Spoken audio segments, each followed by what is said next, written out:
Evelyn to Philip V. Mail dated September 21st, 1944.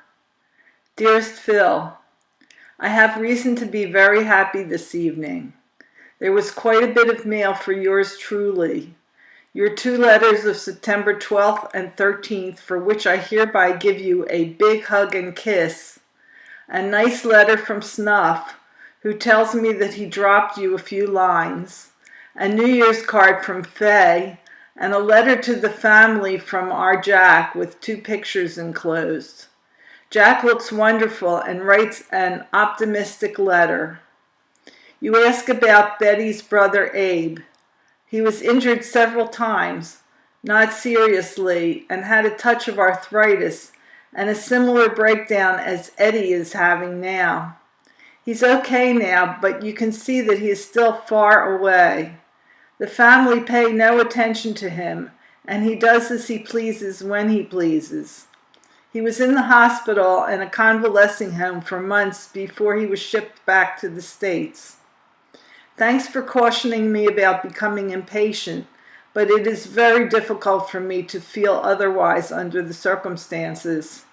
Under the circumstances will have to be left to your judgment.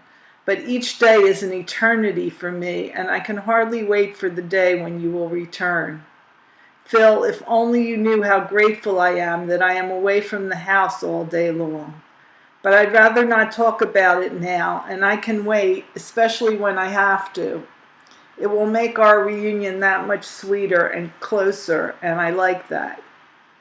I have an opportunity to go to Virginia with Ruth and the mother of a boy who is stationed with Seymour, so that we can all see the boys.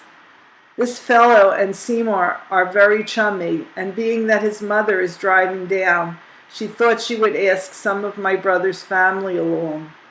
My mom would care for Adele, thereby enabling me to make the trip, but I am not very anxious to go.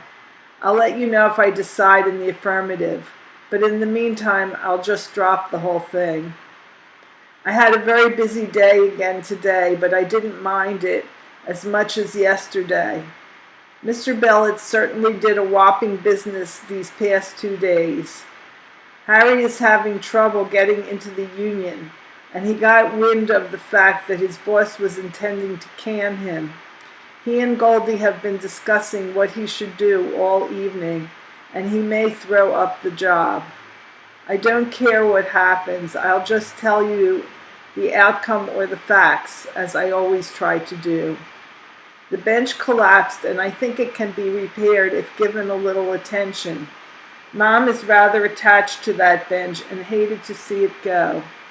My dad and I dragged it around the block and put it in the cellar until such time as he can fix it or we can obtain a carpenter.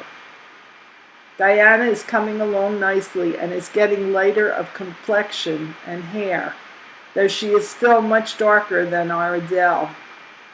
Adele, bless her little heart, is a regular little girl these days, although she did something very naughty today. She smacked Mrs. Cooperstein right across the face when Mrs. C. bent to kiss her. And what's more, she told me about it when I came home. She even showed me what she did, and I gave her a good bawling out. Not much room, but I always manage to leave a little space to send along some of the love and adoration that is yours, my sweet, and which is waiting patiently for you to return. A hug and kiss from your Ev.